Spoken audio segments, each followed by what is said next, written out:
살인의 추억은 2003년에 개봉한 봉준호 감독의 두 번째 장편 영화입니다. 지금은 범인이 잡혔지만 당시 영구 미제 사건인 화성 연쇄 살인 사건이 모티브인 영화로 대한민국 최고의 영화로 호평을 받는 작품입니다. 명작은 만들어지기 전에 많은 비하인드 스토리가 있는데요. 살인의 추억에도 여러 비하인드 스토리가 있습니다. 살인의 추억은 원작이 따로 존재하는데요. 영국 연출가이자 극작가인 김광림 선생님의 희곡 날 보러 와요가 그 원작입니다. 봉준호 감독이 대학생이던 시절 제작한 단편 영화 백색인에 김래아 배우가 출연하였는데요. 김래아 배우와 봉준호 감독은 백색인을 찍으며 친하게 지내게 됩니다.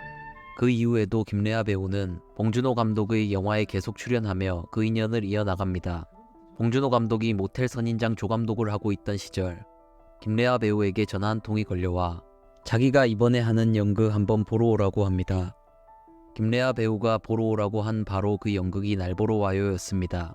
연극을 본 봉준호 감독은 매우 감명을 받았고 김래아 배우는 연극 판권을 사서 영화로 만들면 어떻겠냐고 제안을 합니다.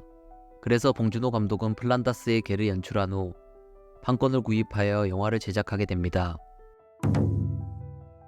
봉준호 감독 말고도 연극 날 보러 와요를 보고 깊은 인상을 받아 영화로 제작하고 싶어한 또 다른 영화 감독이 있었습니다. 그 감독은 바로 박찬욱 감독인데요. 박찬욱 감독은 연극 날 보러 와요의 영화 판권을 실제로 구매하려고 하였지만 봉준호 감독이 이미 판권을 구매한 상태라 판권을 사지 못했다고 합니다. 간발의 차로 판권을 놓친 박찬욱 감독에게 봉준호 감독이 시나리오 검토를 부탁하였는데 박 감독은 너는 자수하지 않으면 사지가 썩어 죽는다는 제목을 추천했다고 합니다. 이 제목은 너무 자극적인 제목 같지만 이 문구는 실제로 화성 연쇄 살인 사건 현장에서 형사들이 허수아비에 붙여놓은 문구였으며 또한 살인의 추억 영화에서도 허수아비에 쓰여 있는 것을 볼 수 있습니다. 충무로의 라이징 스타였던 송강호 배우는 봉준호 감독이 모텔 선인장의 조연출을 맡았을 때 그 영화 오디션에 참여하였습니다. 열연을 펼쳤음에도 송강호는 결국 캐스팅에 떨어지게 됩니다. 하지만 봉준호 감독은 송강호의 무선 호출기에 내가 감독이었다면 당신을 캐스팅했을 것이라고 음성 메시지를 남기게 됩니다. 이후 송강호는 이 사람에게 연락이 오면 무조건 같이 할 것이라 마음을 먹게 됩니다. 이후 봉준호 감독은 살인의 추억의 박도만 캐릭터를 잡으면서 처음부터 송강호를 염두에 두고 시나리오를 쓰게 되었으며 작품을 함께하게 되었습니다. 봉준호 감독은 시나리오를 쓸 당시 화성 연쇄 살인 사건을 깊게 파고들었으며 진범의 실제 얼굴을 보고 싶어 했습니다. 봉준호 감독은 이런 끔찍한 일을 저지른 사람은 대체 어떤 눈빛을 가진 사람일까 항상 생각하였다고 합니다. 그러한 생각은 영화에도 잘 나타나는데요.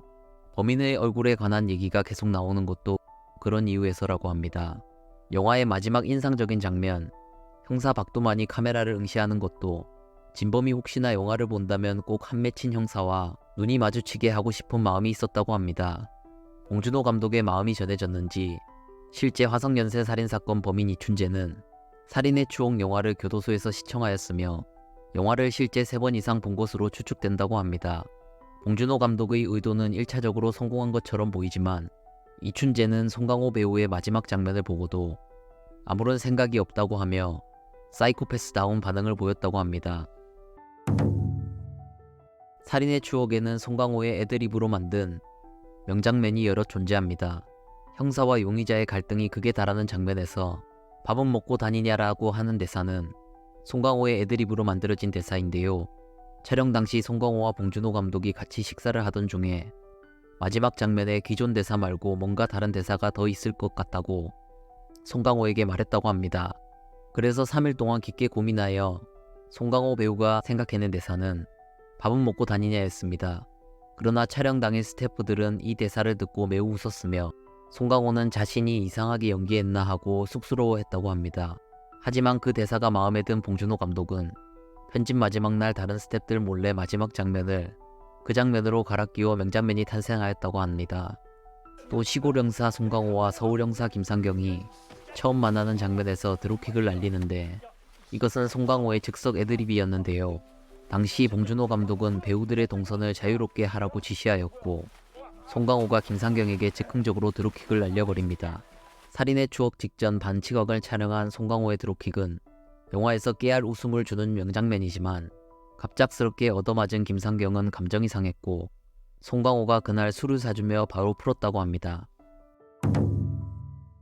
봉준호 감독은 살인의 추억 촬영 당시 송강호와 김상경에게 실제 사건 파일을 모두 건네주었고 피해자의 시신 사진과 실제 피해 여중생의 학생증 사진을 촬영 내내 보면서 작품에 몰입했었다고 합니다.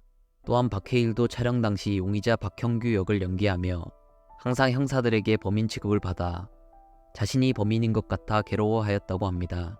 그래서 박해일은 촬영 당시 봉준호 감독에게 제가 범인이냐고 매일 물어보았다고 하는데요.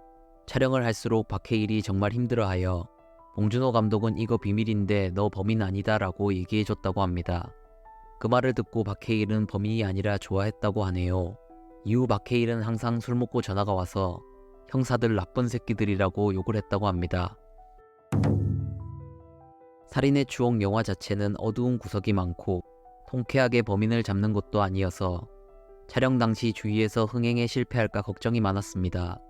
제작사 사이더스 또한 살인의 추억이 실패할 것으로 예상하였고 사이더스는 당시 장준환 감독의 지구를 지켜라를 함께 제작했는데 지구를 지켜라를 흥행시켜 살인의 추억이 흥행에 실패할 경우 손실을 메꿀 생각이었다고 합니다. 또한 영화가 완성된 다음 시사회에서 한 투자자는 영화가 너무 어둡고 연기가 이상하다 하여 투자를 철회했다고 합니다. 최악의 분위기로 개봉한 제작사와 연출진들은 영화가 흥행과 평가 모두 좋은 성과를 이루어 매우 신기해했다고 합니다. 지금까지 살인의 추억 비하인드 스토리였습니다. 시청해주셔서 감사합니다.